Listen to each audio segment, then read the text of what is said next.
With 2 Pulitzer Prizes and numerous Tony and New York Drama Critics Circle Awards to his credit, August Wilson is one of the most honored playwrights working today. Remarkably, however, none of this celebrated playwright's work had been captured on film, until the Hallmark Hall of Fame assembled most of the original Broadway cast from The Piano Lesson on location in Pittsburgh. As a result, on one night in February 1995, more people saw an August Wilson play at home on television than had seen all of his other plays in all of their performances on Broadway and in regional theaters combined. Like much of Wilson's work, the idea for this Pulitzer Prize-winning drama began rather simply. Well, actually, it was an exhibit of an art exhibit by the artist Romare Bearden, and I went many years ago to see this, and there was a painting called The Piano Lesson, and I was struck by the title. I thought those words looked nice together, and the other thing, the painting was of a child playing the piano with a woman standing behind her. And I named the little girl Maritha at that time, and the woman said, "Maritha, you go ahead and get your lesson now." That's all I knew. Wilson later told actor Charles Dutton that he was writing a play specifically for him. I remember asking him what the play was about, and he said, "Well, you know, it's this guy selling watermelons." And my reaction to him was, "August, you're not going to put a black man on the stage selling watermelons, are you?" And he said, "No, he's trying to buy some land." And I thought August had finally lost his mind. August Wilson writes nothing about the black experience that isn't grounded from the root. And people will say, you know, all this watermelon calling, watermelon selling, liquor drinking, hair straightening, and that is it comes from the root of the black experience. It comes from the black culture, and it enriches us. It is nothing to be embarrassed by. Watermelon is good. You know, watermelon is wonderful. This man has all of a sudden made himself enterprise. He's a businessman. He's selling watermelons. He's going to profit today. I was, totally blown away by it, because just the aspect of a man selling watermelons encompassed the entire African-American experience just on that little premise. Although The Piano Lesson deals honestly with African-American culture, the message is universal. This family could be any family. This family could be any culture, but it happens to be black this time. But you could still tell the legacy of any relic in any culture that someone wants to keep and someone thinks I can sell. And that it goes beyond color, goes beyond culture. It's important because the history of the family, and by the symbolism, the history of black America, is carved on this piano. It is etched in wood, which was traded for the lives, for the bodies of some of the members of the family. And so it's a record, it's a historical record. It represents heritage. It represents all that one's ancestors has contributed to your existence. And how does one utilize that? What advantage does one take of that? That's the question of the play. How to use heritage, how to productively and meaningfully use what you got from the past. I took then the question of legacy, the question of what do you do with your legacy and how best you put it to use for you, and the question of whether you could acquire, whether anyone could acquire a sense of self-worth by denying their past. And I thought that I would write a play that asked those questions, not necessarily answer them, but ask the questions. This intriguing, unanswered question is one of the elements that makes The Piano Lesson such a memorable experience on stage and screen. Everyone who saw the play, no matter who they were, there was always this argument about, I think he should have took the piano. No, I don't think he should have. I think he was right. I think she was right. Well, Doka was right. He didn't take sides.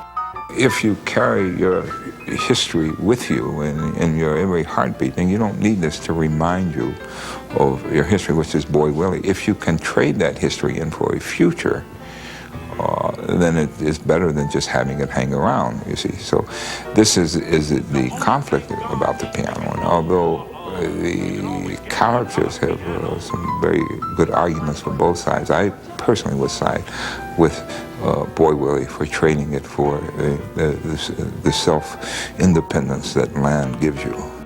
When Wilson began writing the screenplay, which had to be shorter than the stage version, he was concerned that something might be lost. But instead of limiting the story, the filmmakers, not confined to the single set of a stage, were able to use several different locations to open up the play. There's one new scene that wasn't in the play, but since August opened it up, I find the most hilarious moment for me in the piece. And that is Boy Willie and Lyman go down to Avery's job. They go down to the bank to Avery's job, and Avery is the epitome of embarrassment. Avery brags on that job. I mean, he says, yeah, I'm working downtown running an elevator. Yeah, I got a pension and everything. They even give you a turkey on Thanksgiving. Avery's very proud of that, as well he should be.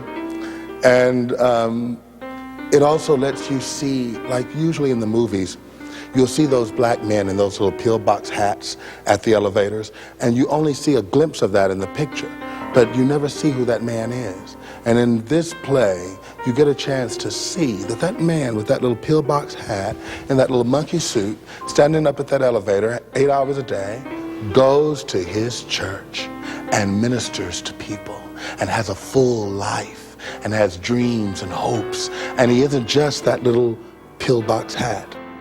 There was a great feeling of camaraderie on the set, in part because 6 of the 8 actors who appeared in the play on Broadway, as well as director Lloyd Richards, were reunited for the film.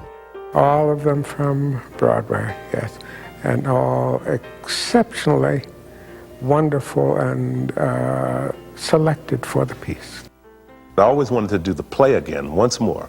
I said, before I get too old to go through 3 hours of that character, I wanted to do it one more time.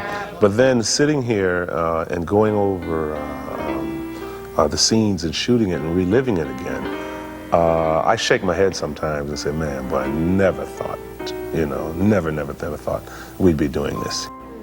Another of the central characters of the story, the piano itself, was created especially for the film. To come up with an instrument that could be played as well as play itself, the special effects team started with the shell of an old upright piano. The family images were hand-carved on separate panels which were attached to the outside. Inside, a state-of-the-art computer system was installed to create a sophisticated 20th century version of the player piano. Then technicians using a remote control, similar to one for a home television, could get the piano to perform by itself on command. The special effects group was also called upon to create the storm for the film's dramatic final act. The methods needed for this scene, however, were far less sophisticated. In addition to bringing the work of August Wilson to a wider audience for the first time, this Hallmark Hall of Fame movie was an important breakthrough for another reason, too. What I call breaking the Jim Crow law in Hollywood, to actually do something after 9 p.m. or after 8:30 p.m. where African Americans are concerned. That's compelling television and poignant and profound and provocative and enlightening and entertaining all at once. And so for all of those reasons, it is a wonderful thing that I think that Hallmark recognized that this is important, because we're all striving for the same goals, all striving for that good life, for that hope in the future. We carry God in our pockets and we go with our passion. And that's what August Wilson writes about.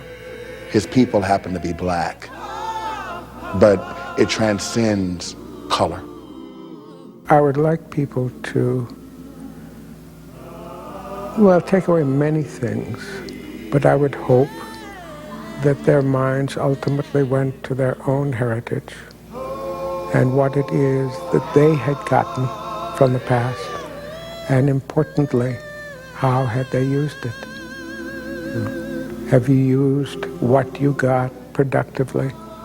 Have you passed something on that was meaningful and important and useful to the next generation or to someone else? I hope they get at least that question, that impulse, that desire.